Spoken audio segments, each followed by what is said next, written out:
గత ప్రభుత్వం గురించి చెప్పే ఉద్దేశం మాకు లేదు. అదొక రాక్షస ప్రభుత్వం.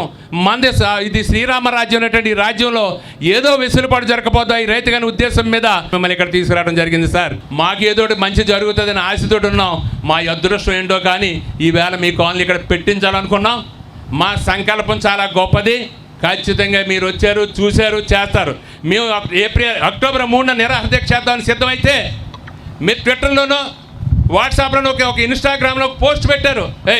నేను వస్తున్నాను, నేను చూస్తాను, నేను చేస్తానన్నారు. దానితోటే మేము అక్టోబర్ 3ని వాయిదా వేసుకున్నాం సార్. నీకు ఆ భగవంతుడు ఆయుర ఆరోగ్యశ్రేయులు భోగభాగ్యాలు 100 ఏళ్ళు బ్రతికి ఈ రాష్ట్రాన్ని సుభిక్షం చేయాలని మనసా వాచా కోరుకుంటూ thank you to all sir.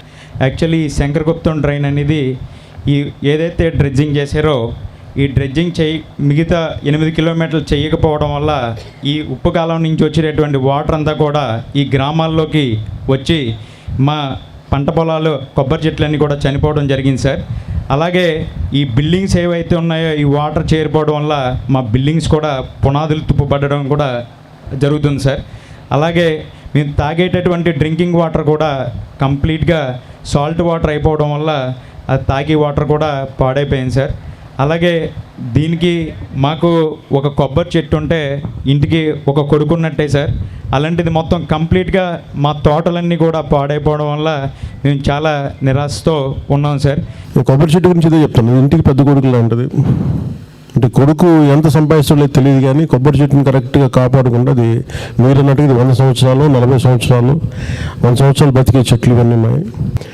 ఇది ముందు నుంచి అంటే నేను అర్థం చేసుకుని ఏంటంటే నేను గత టీం అందరితో కూర్చొని పేషీలో ఉన్న అధికారులందరితో కూర్చొని రిపోర్ట్స్ అన్ని తెప్పించుకుంటే అంటే 50 మీటర్లు శంకరగుప్తం డ్రైన్కి ప్యారలల్గా ఉండే గోగన్న మఠం డ్రైన్ గత ప్రభుత్వంలో దాదాపు మాయమైపోయింది అన్నారు. ఇది నిజమేనా? అలాగే 50 మీటర్లు వెడల్పున్న డ్రైన్ ఆక్రమణలు 3 మీటర్లు తగ్గిపోయింది అన్నారు. అలాగే కొన్ని చోట్లేమో ఆక్రమణలు ఉన్నాయన్నారు, కొన్ని చోట బాడీ సిల్టేషన్స్ ఉన్నాయన్నారు, కొన్ని చోట అడ్డుకట్లు. ఇవన్నీ కలిపి సహజ సిద్ధంగా ఉండే న్యాచురల్ ఫ్లోని దెబ్బతీసాయి. దీని ఫలితంగా ఈరోజు రివర్స్ ఫ్లో జరిగింది. భూగర్భ జలాల్లో రివర్స్ ఆస్మోసిస్ ప్రభావంతో ఉన్న ఉప్పు పెరుగుదల తదనంతర పరిస్థితులు దారితీసింది నాకు రిపోర్ట్ ఉంది. అలాగే ఈ సాల్ట్ ఇంట్రూషన్ ప్రాంతంలో బయోడైవర్సిటీని జీవ వైవిధ్యాన్ని పాడు చేసింది. సాయిల్ ఉన్న pH పూర్తిగా మారిపోయింది. ఇది కోనసీమ దానికే కాదు టోటల్గా తీర ప్రాంతానికి ఇది ఒక ముప్పులా ఉందని చెప్తా ఉన్నారు. దీనికి ఒక పర్మనెంట్ సొల్యూషన్ కోనసీమ మీద పెడదాం. అంటే నేను దీన్ని చేసి ఒక రాజుల సమస్య చూడట్లేదు.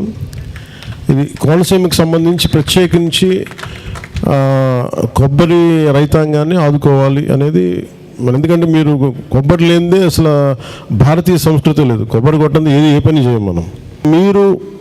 మీతో ఇంకొక మీటింగ్ పెట్టుకుంటాను నేను కరెక్ట్గా అది డిసెంబర్లో 2nd వీక్లో పెట్టండి. మళ్ళీ ఒకసారి రాసుకున్నది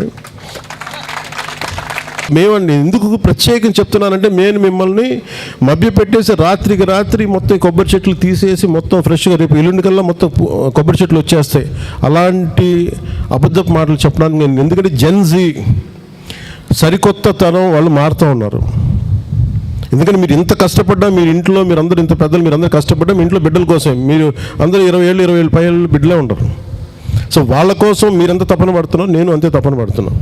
ఈరోజు నేను మీకు ఒకే మాట చెప్పడానికి వచ్చాను, మీకు అండగా ఉన్నానని చెప్పడానికి వచ్చాను. ఒక 45 రోజులు పండుగ పోయింది వచ్చి వెళ్ళిన తర్వాత కోనసీమ రైతాంగం సంబంధించి నేను ఒక ప్రత్యేక ప్రణాళికతో వచ్చి సాధ్య అసాధ్యాలు మీతో అన్ని తెలియజేసి ఏది ముందు ఇమీడియట్ మెషర్స్ ఏమి ఇస్తే రిలీఫ్ ఉంటుంది మీకు.